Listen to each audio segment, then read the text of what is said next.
I'm Larry Hochman. I'm Judith Clurman. Would you please tell me about your project, your new CD? Well, Celebrating the American Spirit is a project I worked on for 10 years. It all began when I had conducted the Juilliard Choral Union at the Firehouse on West 68th Street and Amsterdam Avenue after 9/11, and I had the chorus sing America the Beautiful for the firemen, and I was conducting a big chorus and suddenly I stopped and the firemen came over to me and put their head on my shoulder and we all started crying together. And I remember going home and telling my husband that I wanted to do a great recording of Americana. And by the way, it's going to be wonderful to bring a copy of this recording to the Firehouse this week, and I hope it will offer them some comfort. Commissioned 12 friends to write words on presidential texts, and I had a performance celebrating the presidency at the Library of Congress right before the 2004 election. Fast forward to 2011, and those pieces were recorded for broadcast on National Public Radio, and we were on for the entire month of February celebrating the American presidency. And then I said, oh my goodness, I have to do something with this music and add more music, and voila, I decided to make a CD. How did you get involved in the project? Well, Judy met me because of both of us have a connection to Marvin Hamlish, and at one point Marvin recommended me to Judy for not even this project, but we've become fast friends since then. Judy called me first because I'm an arranger. It just so happens that I had an amazing experience having to do with the patriotic theme because, and Judy didn't even know this at the time, was that my daughter, when she was 8 years old, had written a song using the words of the Pledge of Allegiance and setting it to music. Again, Judy had no idea about this, and but when she was gathering possible material for the CD, I said, well, you should also hear this song. And it happens that this is this year was, well, we like to think of it as the 10th anniversary of the premiere. This is Laurie Hochman's Pledge of Allegiance. It was premiered with Keith Lockhart and the Boston Pops when she was 8 years old, and it was the first July 4th telecast after 9/11. So this was July 2002. And you gave me that recording, and I went, oh my goodness, I remember. So a lot of things just tied together. Right, but I also, when I got to know Larry, I realized Larry's just not an arranger and orchestrator. Larry's a wonderful composer. He gave me the score and a recording of a piece that he wrote that was premiered in Berlin, I believe, a Holocaust piece. And I went, oh my goodness, he really knows how to write music too. This was really very exciting.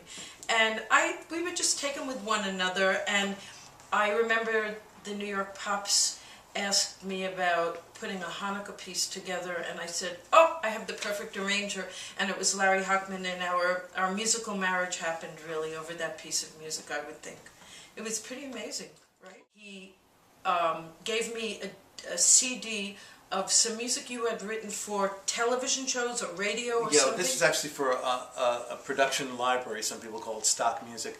So the Carlin Recorded Music Library, I had already done, in '96 I did a 4-album set of about 60 original compositions, all in various patriotic styles, some homages to Copland or Bernstein, and some just orchestral pieces, and this one, which was I listened, right? called American Ballad, and right. Judy said, "This is great. We should have somebody write a lyric to this." And I said, "Well, there are my two favorite lyricists, my daughter Laurie Hochman, and also Sheldon Harnick." And right, you actually, and I said, "That's it. We're going to get Sheldon."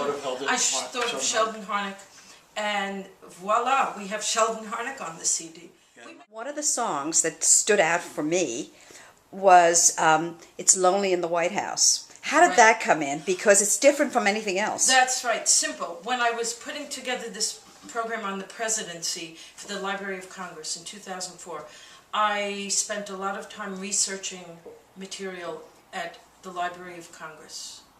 And I looked at the Irving Berlin boxes because I knew he had written a musical called Mr. President. and I never forgot that piece. It Gets Lonely at the White House.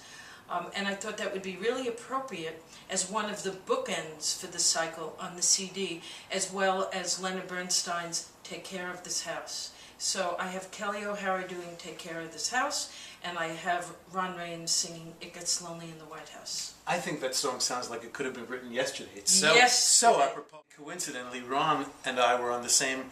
When we met, it was the first time I was working for the Boston Pops on their Richard Rodgers Festival, which was just before the whole connection with Laurie's piece.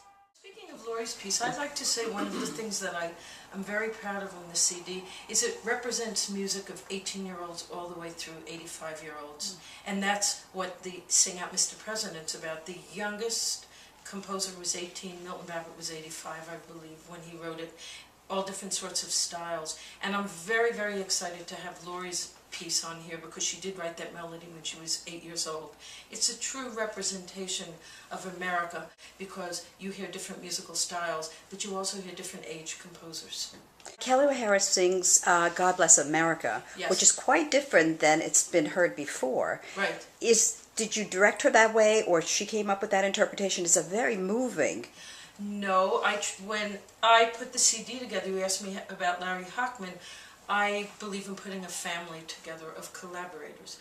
I said, hey Larry, this would be really nice. Let the guy sing some parts. Let it go back and forth, right? Oh, yeah. A little bit of a dialogue, make various types of colors with the instruments and voices. But then it's in his hands, and I have to leave him alone. You made God Bless America come alive in a very, very different way. And it was really moving to be in the sessions because the chorus got really moved by this because there were varied colors happening. And but I'll also say that because Kelly had performed it with orchestras in whatever arrangement she uses, she also with the interpretation, especially in the verse part, we even adapted a little bit the way she was phrasing, the way she was putting it across. So I think although she didn't put the notes on the page, I mean, we actually changed the piano part a little bit on the spot, and I think there's, had it not been her doing it, it also would have come out different. So I think differently. So I think there's several influences. I counted 16 presidents you have on it. 16 presidents. The original cycle at the Library of Congress was presidents who are no longer alive because we could not insult anybody. As the cycle developed, we added presidents who are still living, and our most current presidents, Democrats and Republicans. I asked my son to help me select the words originally. And when the president speaks the inaugural address, those words are in public domain. These are our words, and we could use any words that they speak while they're in office. We have Bush, and we have Obama, and we have Clinton. Clinton, there is nothing wrong with America that could not be cured by what is right with America. Those are I think my favorite words. We're encouraging people to purchase the CD because the notes in the CD are really very scholarly and fabulous, written by Carol Oja. Will there be a follow-up to this album? First of all, if I could make a few CDs just about the American presidency, because if you go to the Library of Congress, they house so many pieces that were written for the various inaugurations. There are so many wonderful campaign songs. There are so many wonderful American hymns. There's more music from Irving Berlin's Mr. President. And I could just go on. And oh yes, we can't forget Guthrie's This Land Is Your Land. And we cannot forget the Star-Spangled Banner. And it'll be fun to record that. I pledge allegiance to the flag of the United States of America, and to free God's island, your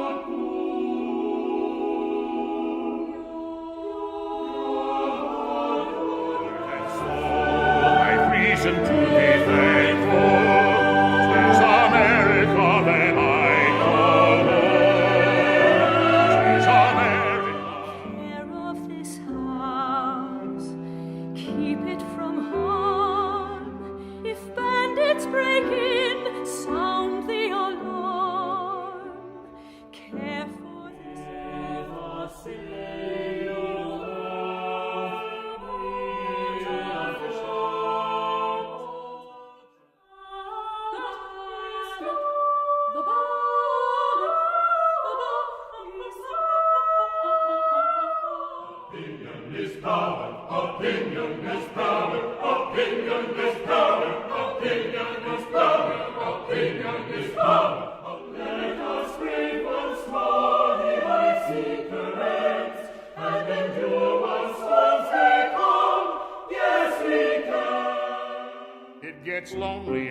White House when you've been attacked by the loyal opposition getting in the air.